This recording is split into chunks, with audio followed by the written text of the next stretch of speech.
Hey everybody, it's Mark Schultz here. Hey Larry, how are you today? Hey, Mark. Good morning. I'm really great.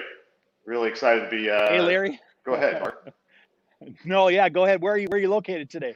Hey, Mark. I'm in my kitchen just outside beautiful, sunny Lake Washington here in Seattle. It's a All magnificent right, day here. Yeah. What about you? fantastic. You Well, look like you're at an airport somewhere, Mark. I am. I'm at an airport and I have it facing the control tower because the lighting is a little bit better. But right behind me here, I'm at St. Paul downtown airport, which is Holman Field here in Minneapolis, St. Paul. Looks like a great day for flying there. It really is. I've been here for a couple hours this morning and I posted a couple of videos this morning of some business jets taking off. And I'm really excited this morning, Larry, because we're going to be talking about business jets and business aviation and about what's happening. You follow it. There's a lot going on in business aviation right now, right? Well, Mark, there's the kind of two areas that are really thriving in this, kind of depressing environment, if you will. One of them is low-cost carriers. I mean, we look at Wizz Air and Southwest and those guys, and they figured it out, and they're mostly doing domestic flights. And the other place that's really doing well is business aviation. So Yeah. it's really cool to be talking about, what the guys in business aviation are doing to mold their business and really to grow their business, to mold their, I'm going to say, their operating model around what's going on in the environment. Yeah. So before we jump into that, we actually have a guest here today that I'll introduce in a minute. But I wanted to tell you guys is that if you're out there, we got a lot of people that are joining us online from all around the world. I wanted to ask you to just give me a shout out here in the comments because we're actually going to be taking some live Q&A. And please share this stream. We'd really appreciate it if you do that. But, this is all about focusing on recovery in aviation. I want to tell you guys about a conference we have coming up. August 25th, 26th, and 27th, we're having a virtual summit conference, an online conference, which focuses purely on recovery in aviation. There's going to be over 50 companies that are going to be joining us in interviews like this, and we're going to have over 10,000 people that are joining it. You can actually go there right now, and you can register in advance at register.digitalaircraft.org. And listen, this is a conference you are not going to want to miss. And I'm telling you that in advance because today we're going to have a special guest that's going to be very representative of the type of people that we're going to have at this conference speaking about how to recover and how to be successful in aviation. So without any further discussion, I want to jump right in and introduce our guest here today. He's with ONEFlight International, and this is Mark Dismuke. Good morning, Mark. Good morning, guys. Thanks for having me on the show this morning and giving me the opportunity to share some positive news in our industry. Yeah, it's great. Hey, Mark, where are you located at today? So our headquarters are at Centennial Airport, just outside of Denver, Colorado. Super busy FBO. We are on the second floor. We overlook an airfield that has the beautiful Rocky Mountains as a backdrop. So couldn't be more beautiful. That's nice. a great view. Larry, you've just started doing some mountain flying, haven't you? Yeah, I'm part of a flying club, and one of the things you have to do to be able to fly over the mountains is go through a little training class. I finished that up last week and flew from Seattle over toward Ellensburg and up and down some box canyons. That was really fun, really great. That's great. That's great. Hey, I used to work at Jeppesen a number of years ago, and my office was right abeam the control tower, just across from where you guys are. And that's a great view out there at that airport at Centennial. It is. It certainly is. It's really good. Hey, listen, we are really excited to have you with ONEFlight International on the program this morning. Can you just briefly tell us who is ONEFlight and what do you do? So although we do offer one-off charters through our booking engine, our primary business model is membership-based program, and really the heart of our business is our proprietary leading-edge booking engine at bagit.com, or we call it the badge, which is an acronym for Book a Jet. It's really, again, is the key to providing our members access to at their fingertips to 12,000 jets globally. So access to a huge network of jets or planes, anything from a turboprop to a heavy jet, depending on what you're looking for. Very good. So the bottom line is that you offer the ability for someone to book a jet, and you have access to thousands of aircraft to make that easy for people and convenient to be able to do that. Is that right? That's correct. Yeah. That is really cool. Hey, listen, we wanted to take a few minutes and talk about what's been happening in the industry. We wanted to talk about how that's affected companies like yours. And we wanted to say, what are the products and services that you have that are basically responding to that? Does that sound like a good plan this morning? Fantastic. Love to. Yeah. Great. Good. Hey, Larry, you really stay on top of this stuff. I mean, what are you seeing that's happening out there in business aviation out there today? What's going on out there? Well, Mark, I think it's really exciting what's happening in business aviation. I mean, when you think about the whole traveling experience, no one wants to go to a crowded airport. And most of these, smaller jets or smaller airplanes can fly into a regional airport where a lot less people, a lot less interaction, you can social distance. So the whole business model just really seems to make sense right now. Yeah, we've seen a really an uptake in business aviation here just recently. But Mark, is it in your business? You guys experienced a bit of a downturn earlier this year, though, right? How has this economic environment impacted your business? Certainly, it's we look at it as an opportunity to adapt. In April, it was extremely challenging. Like most, our business was off. I feel like we were actually pretty lucky to be off about 70% versus what we had seen some others. But really, with some new focus, some new ideas, and a lot of hard work, we saw a positive recovery in May. I'm happy to say that June was a record month for our company. We booked more flights and had more membership activations in June than we've ever seen. In July, although we've got a couple more days, looks like we'll break that record from June. So really exciting, and I really feel like we'll see this same upward trajectory continue. Hey, Mark, what's the profile of the people that are contacting you and growing your business? Is it business flight, or is it people wanting to go to tourist, or kind of what's the demographic? Yes, actually for both. So in the past, a lot of our business was business travel. We're seeing much more leisure travel.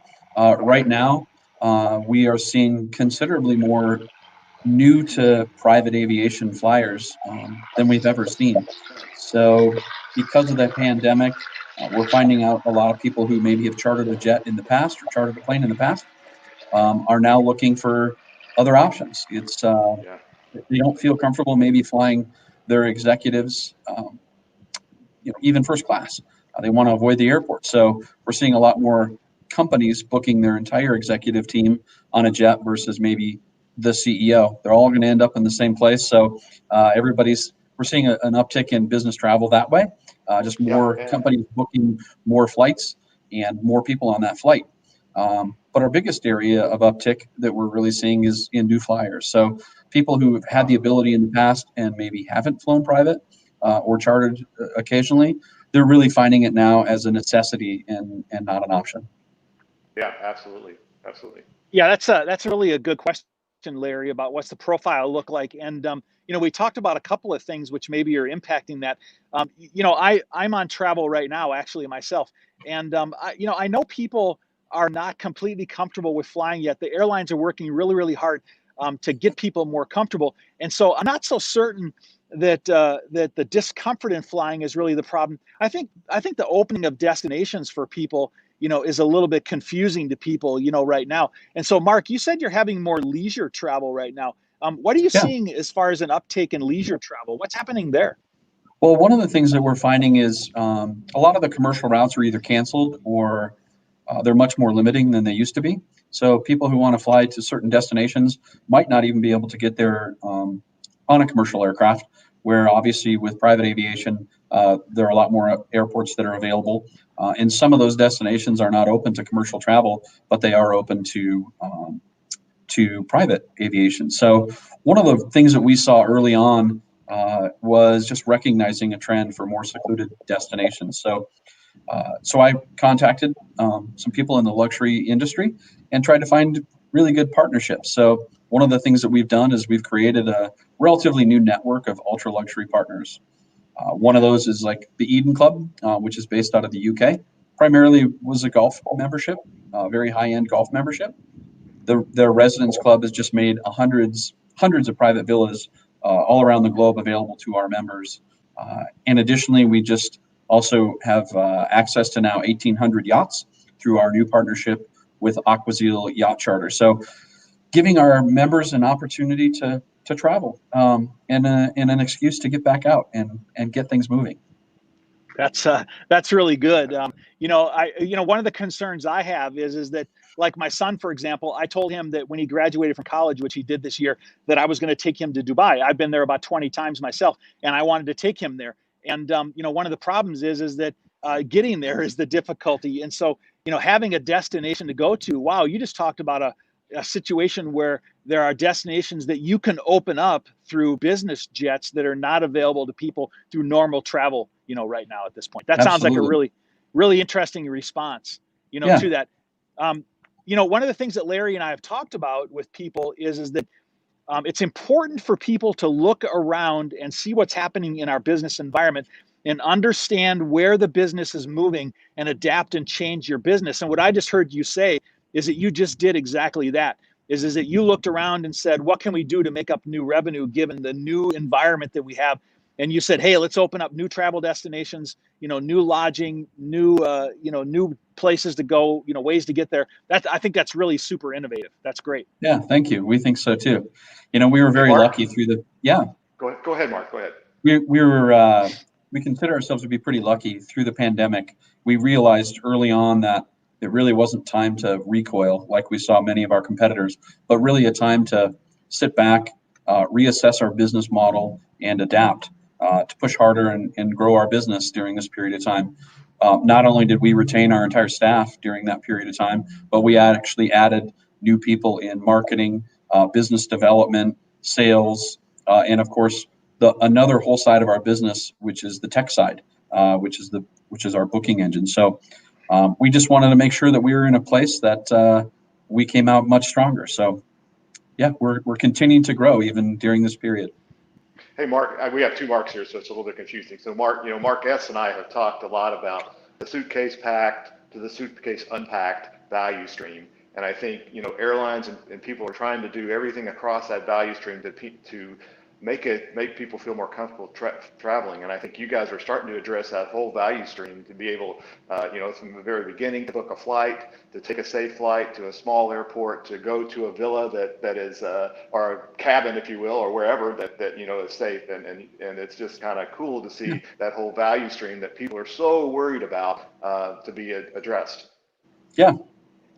Thank you. Hey, let's talk about your model a little bit because I want to make sure people kind of understand what you're really doing.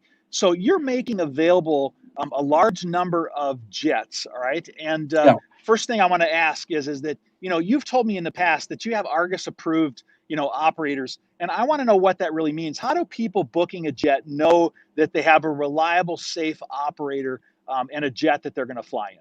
Sure. So over the last decade, we continue to, of course, establish and we've vetted what we feel are the top 500 operators around the globe. They are Argus approved. If you're not familiar with that, it's a very top tier rating. So we rely on that network. Before every flight, we're notified of the safety rating of the plane, the pilot, all of that, and it's based on the Argus approval system. So we're extra careful about the aircraft and the flight team. But that opens up, because unlike most providers who either own their fleet or have limited access, because we have such a huge network, we just have unsurpassed availability right now. There are operators who have thousands of members and they service them with hundreds of jets. And our business model is the opposite. We have hundreds of members and we service them with thousands of jets. And Mark, you're pretty much worldwide, right? We are, yeah. Okay. Primarily Yeah, and focused in the United States, but yes, we have clients and have flights internationally every day.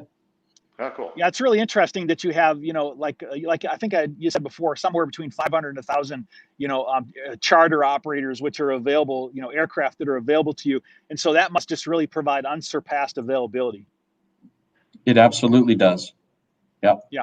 Hey, listen, you mentioned a membership service. Is it? Mhm. What does that really mean? If this is a membership program, do I have to have a membership? What does that even really mean? Can you talk to me about that a little bit? You do not. For our the Badget.com site, you actually can go on and choose your route. It'll spit out several options depending on the number of people that you want to fly, your route, and the availability of those planes. It'll probably pull 50 to 100 different flight options for you. So you can sort it by plane, you can sort it by price, and there is an option that you can just do a one-off charter. However, as I mentioned before, we're membership based. So you pay a one-time lifetime fee to unlock those member rates, which you'll see on that site as well.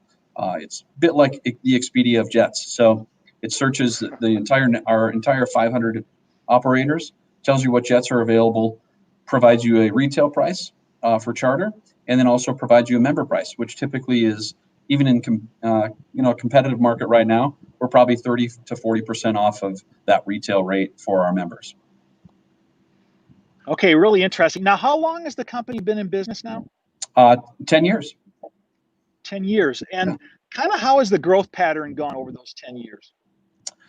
So the owner, founder, and CEO, Farron Rajput, was a pilot by nature. He actually came from the stock world, investment banking, very passionate about aviation, was a pilot for many years. He owned a jet prior to even opening this business. But he kept looking at different options and saying, how can we make this more affordable for people, and how can we make it easier?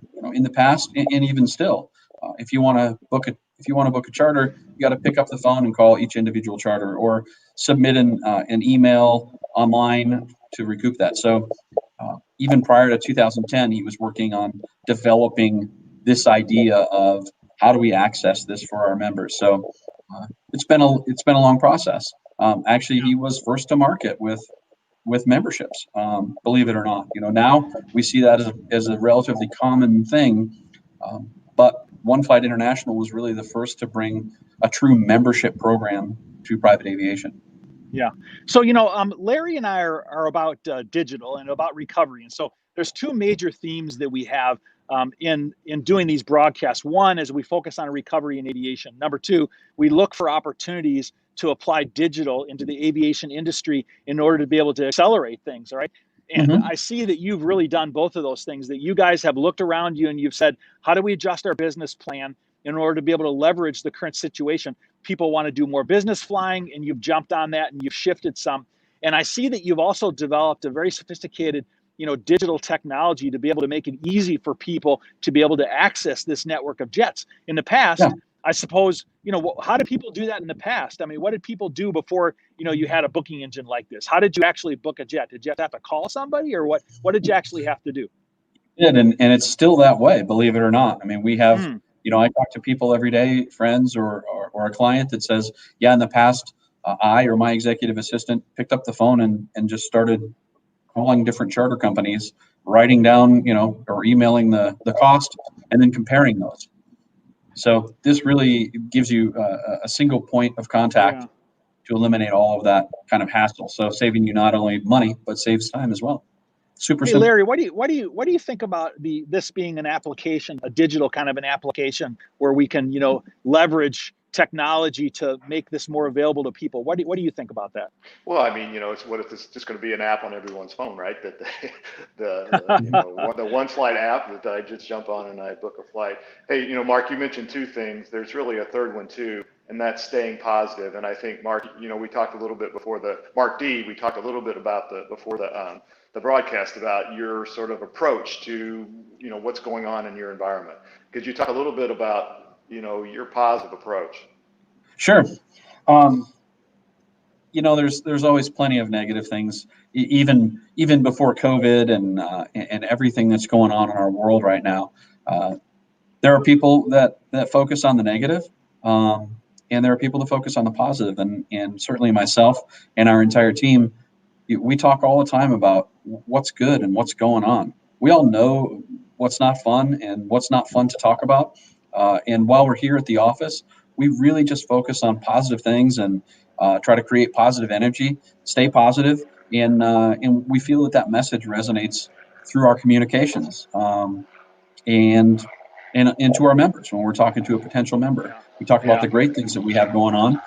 They already know the rest. So it's key for sure. Belief and positivity, enthusiasm is so important, Larry. You really bring up an important subject. Yeah, absolutely. Hey, we have a lot of people around the world. I have people online here from Istanbul and San Jose dos Campos in Brazil, and we have people here in the U.S. We always have a lot of people all around the world that join us. And there's a few questions out there. Hey, Mark, you mind if we take a couple of questions? Not at all. Okay, great. Hey, listen, just some people were just greeting us, but one person here, Martin, he says, do you think the cutbacks in 121 flights will open up outlying airports? So I guess, the essence of the question is that, there's going to be 121 operators that are cutting back into some, non-profitable airports. How do you think that's going to impact your business, Mark? That's an interesting question. I feel like we still have such a great network of individuals that we'll still be able to capitalize on that. I think, I think actually with the 121 carriers, the commercial carriers, since they're cutting back, I would think, Mark, that would open up new opportunities for people to get somewhere. So like you were saying earlier, is that if a commercial carrier is not flying into a certain airport, now, one of the alternatives is to take a business jet. And I would think that would create a brand new opportunity for you guys. And it looks like it's causing your business to go up right now is what it's doing. We are seeing that trend. Yeah, absolutely. That's. And Mark, kind of one relevant point there. Today United announced that they're going to kind of sever ties with 2 of their regional carriers. So that just there's a whole another group of airports that people are locations, really destinations that people are going to have a hard time getting to because the 121 carriers are not going to go there anymore.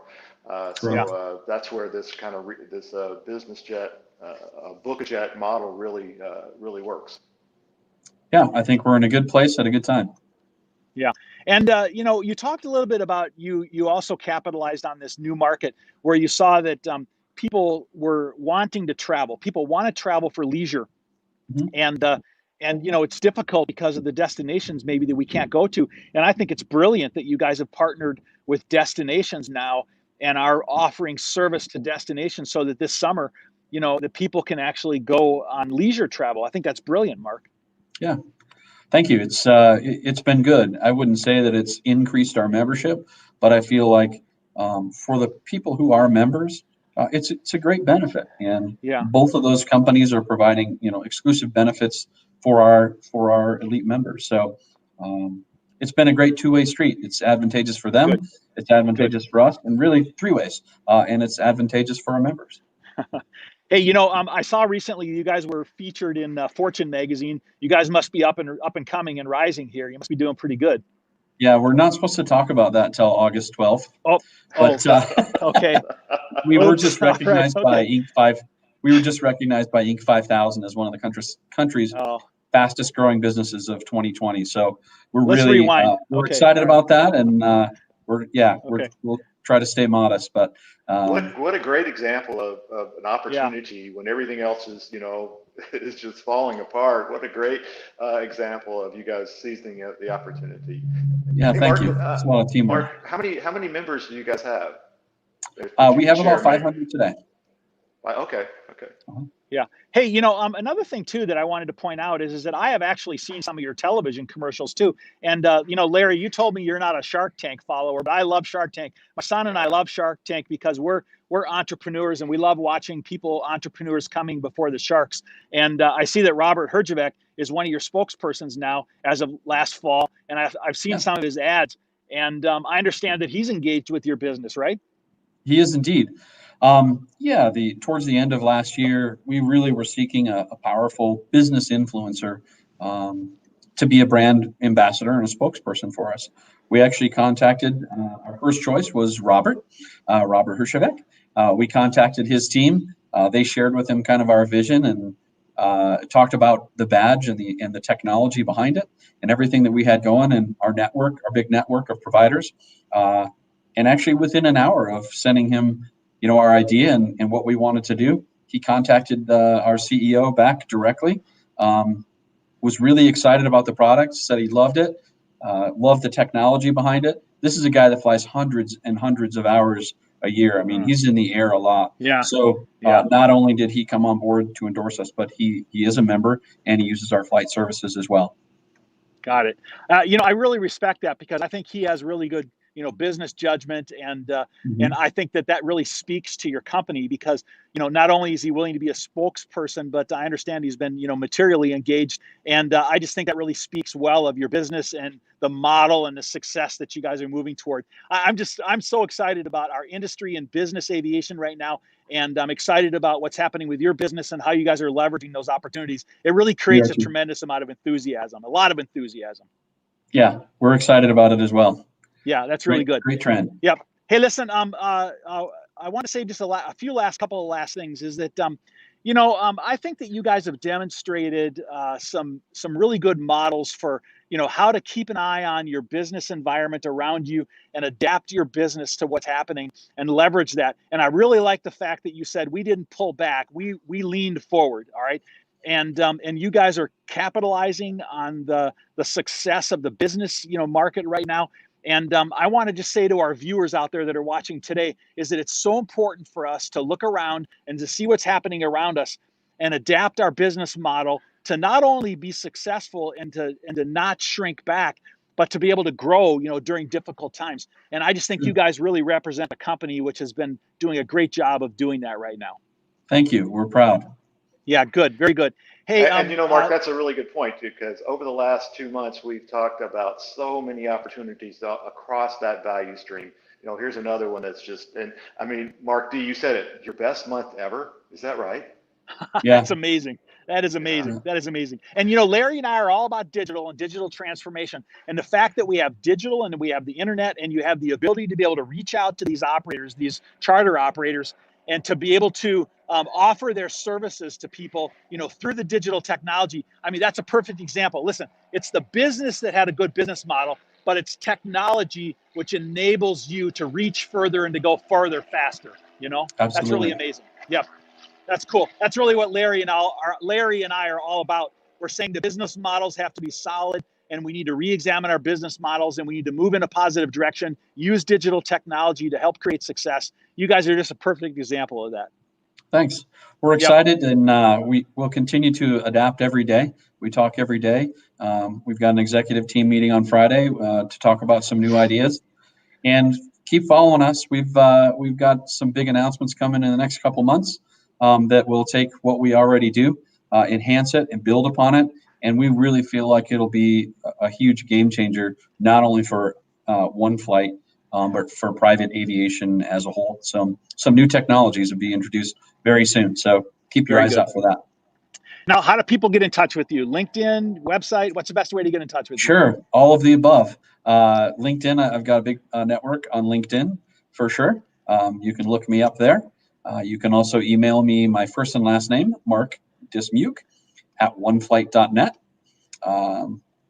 Take a look at the bookajet.com or Badget, BAGIT.com. That gives you a little idea. It's also got a kind of a cool feature on there called a flight tracker. So the flight tracker on the left-hand side of that website you can actually see all the jets that are in the air, all the planes that are in the air, and where we're going, where we're coming from. It actually kind of shares the itinerary. You can click on the plane, and it'll show you pictures of the plane inside and out.